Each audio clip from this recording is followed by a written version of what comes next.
आज जो है वो हम स्टार्ट कर रहे हैं machine learning.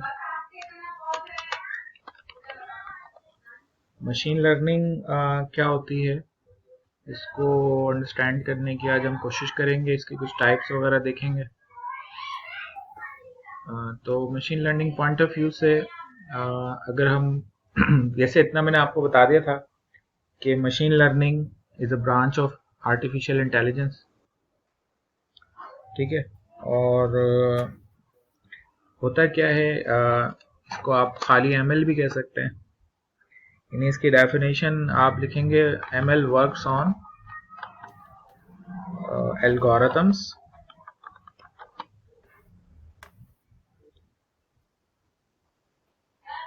Algorithms and statistical models.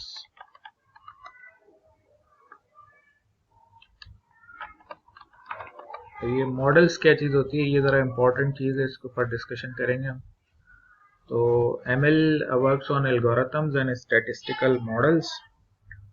और इनके अंदर हम करते क्या हैं, ये जो मॉडल्स होते हैं, ये मॉडल्स जो हैं वो basically allows a computer to learn from data। यानी बेसिकली जो लर्निंग होती है वो डेटा की मदद से होती है। तो अब कंप्यूटर नॉर्मली ये नहीं कर सकता, उसके लिए हम एक मॉडल इस्तेमाल करते हैं जो कंप्यूटर को अलाउ करता है कि वो डेटा के थ्रू लर्निंग कर सके। अच्छा, ये जो लर्निंग होती है ये बस जस्ट लर्निंग नहीं होती, बल्कि लर्निंग का मकसद ये होता है टू मेक प्रेडिक्शंस और डिसीजंस।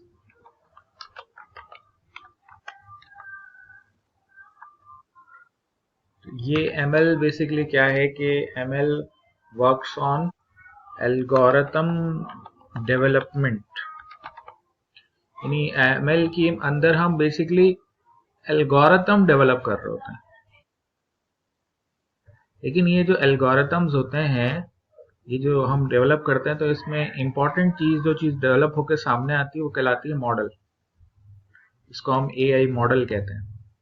ये जो मॉडल होता है, ये इसकी मदद से कंप्यूटर लर्न करता है और फिर लर्निंग की बेसिस पे प्रिडिक्शन करता है या डिसीजन लेता है, ठीक है।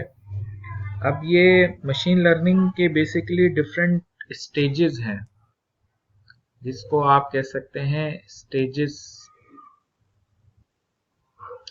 Of machine learning.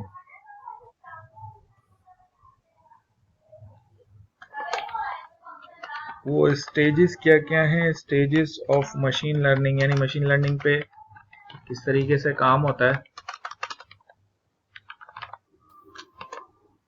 तो हमारे पास जो है वो स्टेजेस हैं मशीन लर्निंग के, वो कौन कौन से हैं। हमारे पास नंबर 1 स्टेज कहलाता है डेटा कलेक्शन।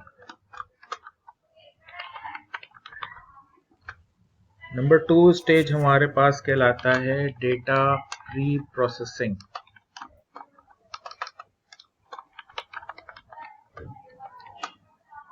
फिर उसके बाद आ जाता है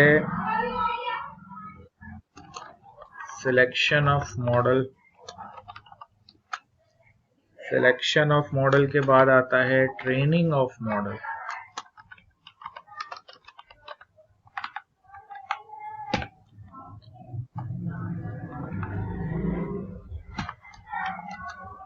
ट्रेनिंग ऑफ मॉडल के बाद आती है इवैल्यूएशन ऑफ मॉडल। मॉडल जब इवैल्यूएट हो जाता है तो फिर उसके बाद होती है मॉडल ऑप्टिमाइजेशन।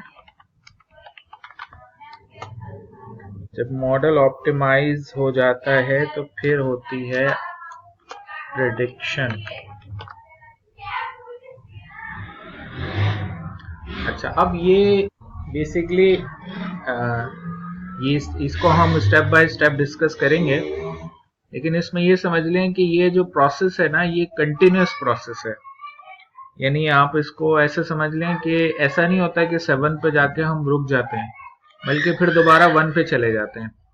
ये प्रोसेस कंटिन्यूसली चलता रहता है। इसको आप कहेंगे कि बेसिकली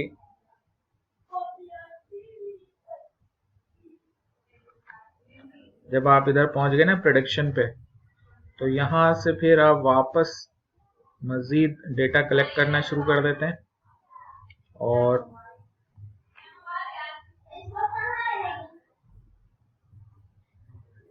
फिर वो डेटा जो नया कलेक्ट होता है उसकी प्रोसेसिंग होती है, और फिर वो मॉडल के अंदर वो चेंजेस होते हैं, मॉडल अपडेट होता रहता है। यानी ये कंटिन्यू एक प्रोसेस चलता रहता है जब तक कि हमारा जो प्रिडिक्शन है वो 100% ना हो जाए। और प्रिडिक्शन 100% होती ही नहीं है, लिहाजा ये काम मुस्तकिल चलता रहता है। ठीक है, मेरी बात समझ में आ रही है?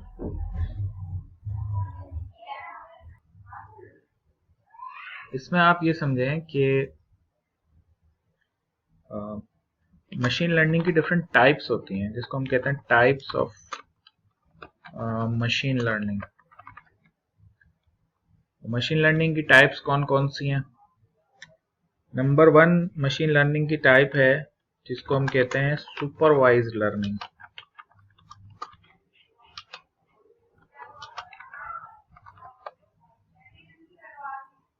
अच्छा, आप सुपरवाइज्ड लर्निंग क्या चीज है? सुपरवाइज्ड लर्निंग कुछ इस किस्म का हमारे पास कॉन्सेप्ट होता है कि इसके लिए अभी अल्फाज इस्तेमाल कर रहा हूँ, ये बाद में आपकी समझ में आएंगे कि इसमें भी होती तो लर्निंग है, लेकिन इसमें एक सुपरवाइजर होता है।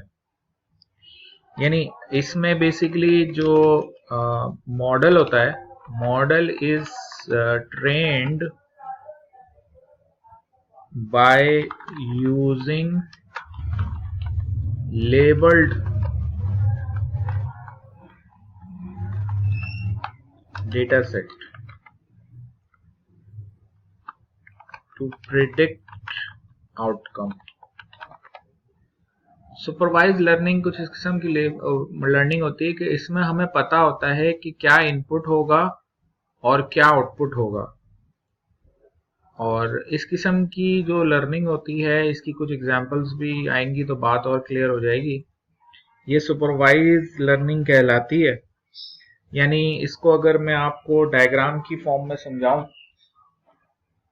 तो आप इसको ऐसे समझ लें कि होता क्या है कि हमारे पास कुछ ना डेटा होता है। सबसे पहले कुछ डेटा आपके पास अवेलेबल है, ठीक है, और किसी भी फॉर्म में अवेलेबल है। डेटा हम देते हैं अपने मॉडल को,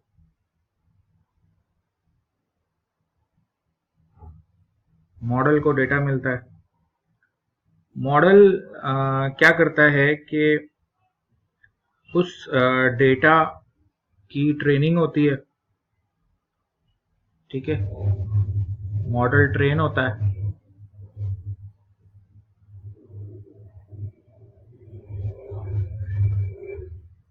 और फिर उसके बाद वो प्रिडिक्शन कर देता है। इसको आप कह लें प्रिडिक्शन।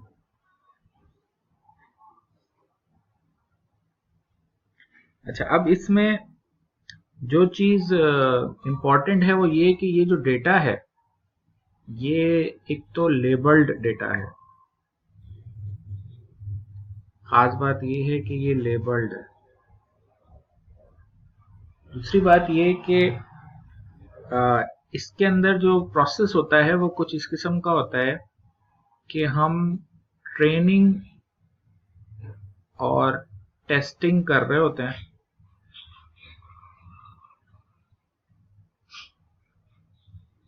और करते रहते हैं जब तक कि हमें हमारी हिसाब से रिजल्ट ना मिल जाए। यानी इसमें एक सुपरवाइजर होता है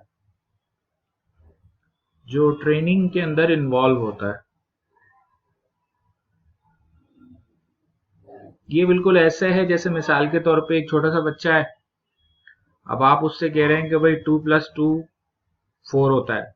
अब आपने उसको 10 दफा समझाया कि 2+2 4 होता है, फिर उससे आपने पूछा अच्छा बताओ 2+2 क्या होता है। उसने कहा 2+2 10 होता है। आपने कहा नहीं गलत बता रहे हो। उसने कहा 2+2 8 होता है, तो आपने कहा गलत बता रहे हो लेकिन पहले से सही है। तो अब उसकी समझ में आना शुरू हो जाएगा कि वो सही की तरफ बढ़ रहा है। वो कहता है 2+2 6 होता है, तो आप कहेंगे अच्छा पहले से सही है। तो यानी इसके अंदर हो ये रहा होता है कि हम अपने मॉडल की ट्रेनिंग कर रहे होते हैं, फिर ट्रेन करके उसको टेस्ट करते हैं और टेस्ट करके ये चेक करते हैं कि वो कितना एरर दे रहा है, यानी कितना वो एक्चुअल वैल्यू से दूर प्रेडिक्ट कर रहा है। ठीक है, यानी आप इसको इस तरह समझें कि होता क्या है कि हमारा जो डेटा होता है, जो भी डेटा हमें अवेलेबल होता है, उसको हम दो पार्ट्स में डिवाइड कर देते हैं। एक होता है ट्रेनिंग डेटा और एक होता है टेस्टिंग डेटा।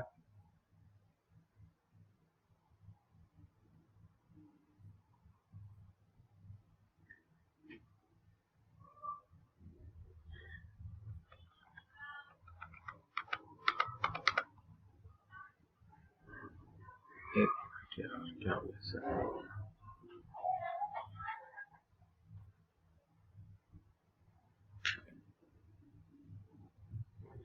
जी, तो मैं आपको बता रहा था कि एक होता है हमारे पास ट्रेनिंग डेटा और एक होता है हमारे पास टेस्टिंग डेटा।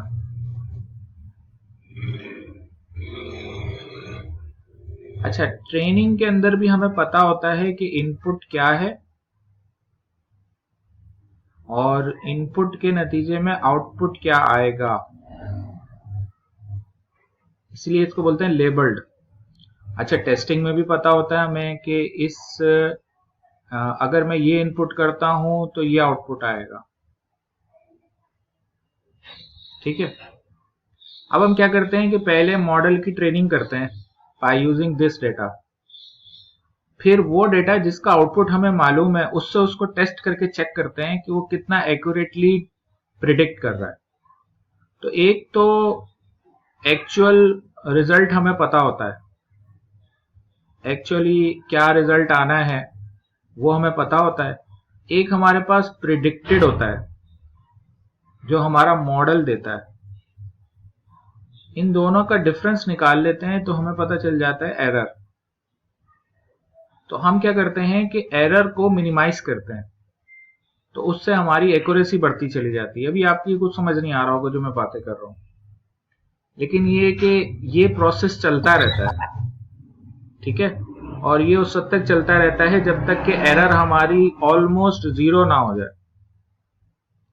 सही है, मिसाल के तौर पे एक सैंपल दे रहा हूं कि जैसे आपको पता है कि भाई 2 का टेबल आपको तो आता है ना। ठीक है, अब आपने एक बच्चे को 2 का टेबल सिखाना है, तो आपने उसको पूरा टेबल 2 1 ज़ा 2 करके उसको सिखाया एंड तक। ठीक है, ट्रेनिंग कर दी उसकी। उसके बाद अब आप उससे पूछ रहे हैं कि मुझे बताओ कि 2 मल्टीप्लाई बाय मिसाल के तौर पे 11 क्या होता है, जरा मुझे बताओ। अच्छा, अब वो क्या करेगा, वो कोई वैल्यू देगा आपको ना। ठीक है, मॉडल कोई वैल्यू देगा आपको, तो वो जो वैल्यू देगा, मिसाल के तौर पे उसने आपको बता दिया कि भाई 25, तो ये जो 25 होगा ना ये प्रिडिक्टेड वैल्यू कहलाएगा। और एक्चुअल क्या है, एक्चुअल आपको पता है कि 2 11 से 22 होता है। तो आप 25 और 22 का डिफरेंस आप निकालेंगे तो ये 3 एरर आ जाएगा। तो ये 3 एरर का मतलब है कि मॉडल सही प्रिडिक्ट नहीं कर रहा है। मॉडल बेसिकली इस रिलेशनशिप को समझ नहीं सका है 2 के टेबल के, लिहाजा फिर आप क्या करेंगे, इसको मजीद ट्रेन करेंगे, औसत तक करते रहेंगे जब तक कि एरर जीरो ना हो जाए। ठीक है, जब कंप्लीट हो जाएगा काम तो फिर आप कहेंगे मॉडल हमारा तैयार हो गया है, अब इसके ऊपर हम प्रिडिक्शन कर सकते हैं। ठीक है, तो ये इस टाइप की जो हमारे पास लर्निंग होती है उसको हम क्या कहते हैं भाई? उसको हम कहते हैं सुपरवाइज लर्निंग। ठीक है, समझ में आ रही मेरी बात? सर ये सुपरवाइज लर्निंग के लेबल डेटा क्या होता है? और मजीद ट्रेनिंग जो आपने बताई थी, अगर एरर आता है तो मजीद ट्रेनिंग फिर मजीद डेटा से होगी और डेटा देंगे उन्हें? उसी डेटा पे करते रहेंगे, बार बार रट्टा लगवाते हैं। अच्छा, फिर अनसुपरवाइज लर्निंग होती है, ये भी आगे आएंगी चीजें, अभी तो सिर्फ आप टर्म्स ये जहन में बिठा लें। ट्रेनिंग, टेस्टिंग और unsupervise learning, supervise learning, unsupervise learning.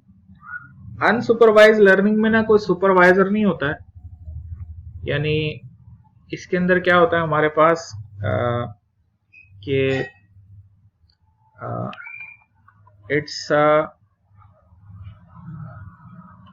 it's a machine learning that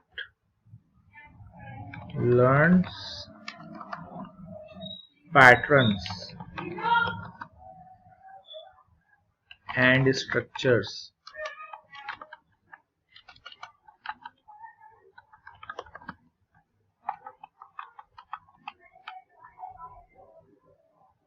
within the data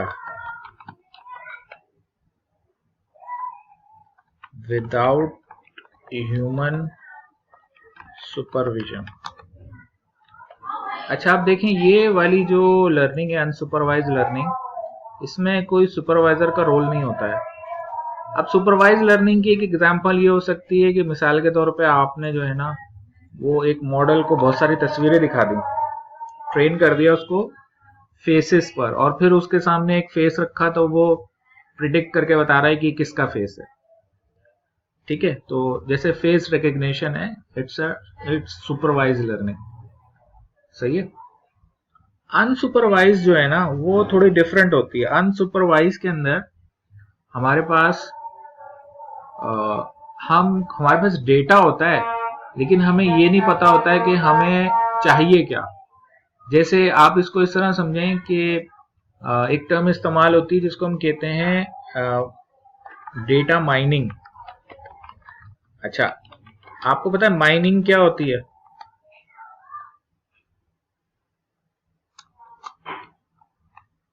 sir कान में से मेटल्स निकालना। हाँ, तो बेसिकली अगर हम सुपरवाइज लर्निंग की बात करें तो इसकी एग्जांपल्स हो सकती हैं, मिसाल के तौर पर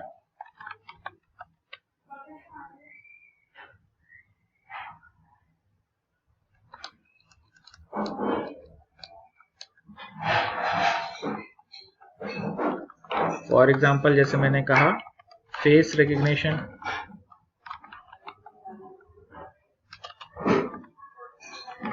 या मिसाल के तौर पे कैंसर प्रेडिक्शन। ठीक है, ये सारी जो हैं वो सुपरवाइज लर्निंग की एग्जांपल होती हैं। इसमें हमें पता होता है कि आउटपुट क्या आएगा। ऐसा डेटा जिसका इनपुट और आउटपुट हमें पता हो वो लेबल्ड डेटा होता है, उसमें लेबल गिवन होता है। अनसुपरवाइज में हमें डेटा तो गिवन होता है, लेकिन उसके अंदर से हम पैटर्न्स ढूंढते हैं। अच्छा, माइनिंग इसलिए मैं कह रहा था कि माइनिंग जो होती है ना, उसमें जो माइन करने वाला होता है उसको नहीं पता होता है कि मिसाल के तौर पे अगर वो कोयले की कान में माइनिंग कर रहा है तो उसको नहीं पता एग्जैक्ट लोकेशन पे कोयला कहाँ है। वो हर डायरेक्शन में खुदाई कर रहा होता है, तो कहीं पे जाके उसको मिल जाती है कोई चीज। तो अनसुपरवाइज लर्निंग कुछ ऐसी होती है कि मिसाल के तौर पे एक शॉपिंग स्टोर है, उसका कुछ डेटा है, वो डेटा आपको मिल गया कि भाई लोग क्या क्या खरीदते हैं। तो अब उसमें से आप पैटर्न निकाल लें कि भाई कौन से सीजन में लोग क्या ज्यादा खरीदते हैं, कौन सी चीज के साथ लोग क्या खरीदते हैं, कौन सी चीज कम खरीदी जाती है, कौन सी चीज ज्यादा खरीदी जाती है, और उसकी बेसिस पे आप डिसीजन ले रहे हैं। यानी इसके जो एल्गोरिथम्स होते हैं उनको सिर्फ डेटा दे दिया जाता है, वो उसमें से डिफरेंट किस्म के पैटर्न्स निकाल के आपको दे रहे होते हैं। तो ये इसकी जो एग्जांपल है, टेक्निकल टर्म जो है, जब हम सुपरवाइज लर्निंग की बात कर रहे होते हैं। तो सुपरवाइज लर्निंग के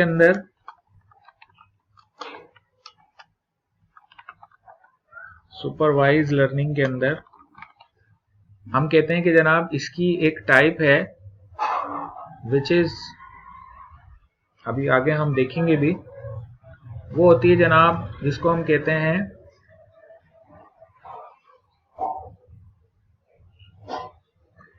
कहते हैं रिग्रेशन या क्लासिफिकेशन। अब ये रिग्रेशन और क्लासिफिकेशन जो है, ये दोनों जो हैं वो सुपरवाइज लर्निंग है। ठीक है, ये भी आएगा सारा आगे, सिर्फ अभी जो है ना वो यार अल्फाज आपके सामने ला रहा हूँ पहली दफा, ये भी डिटेल से सारी चीजें आएंगी। तो रिग्रेशन क्लासिफिकेशन ये बेसिकली क्या है? रिग्रेशन क्लासिफिकेशन जो है वो ये सुपरवाइज लर्निंग है। ठीक है। अच्छा, ये जो होती है अनसुपरवाइज लर्निंग की एग्जांपल आप कहेंगे क्लस्टरिंग या सेगमेंटेशन। ठीक है, ये अनसुपरवाइज लर्निंग होती है। अच्छा, फिर हमारे पास एक होती है जिसको हम कहते हैं रीइंफोर्समेंट लर्निंग।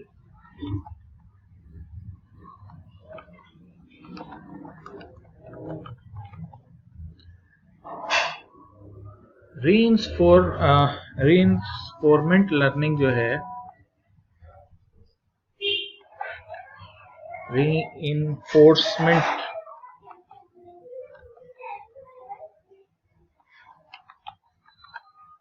लर्निंग जो है ये सुपरवाइज और अनसुपरवाइज का एक कॉम्बिनेशन होता है।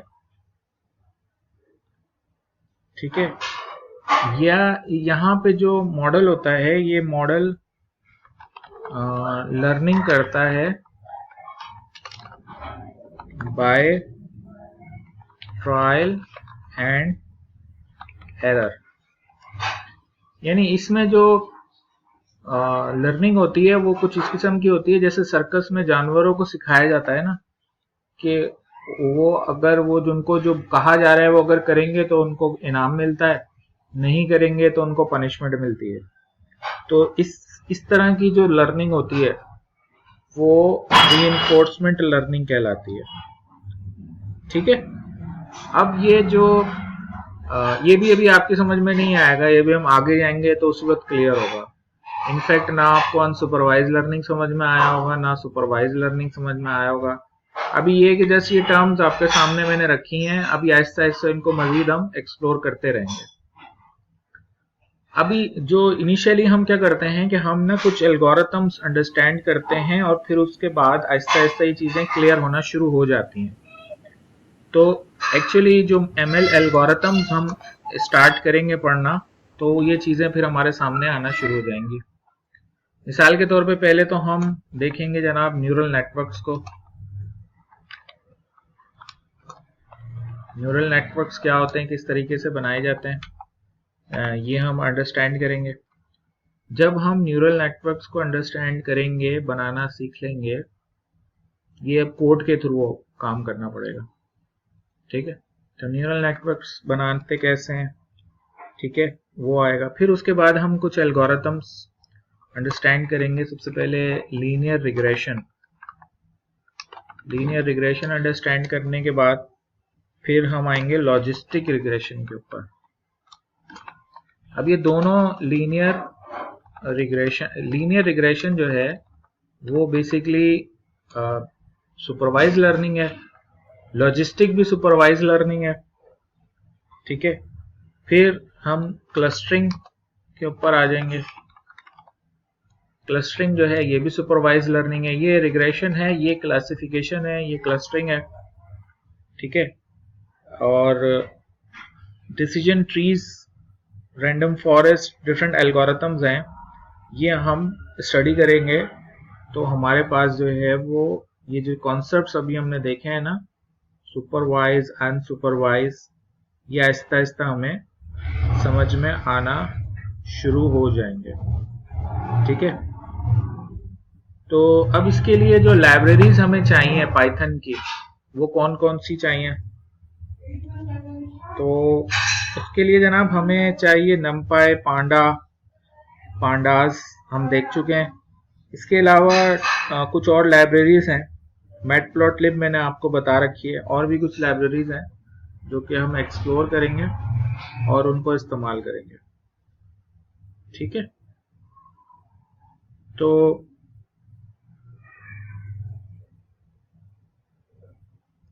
ये जो काम हम करने जा रहे हैं इसके लिए भाई थोड़ी बहुत जो है ना वो मैथमेटिक्स भी चाहिए होगी, तो वो भी मैं साथ साथ आपको इसके हिसाब से बता दूंगा।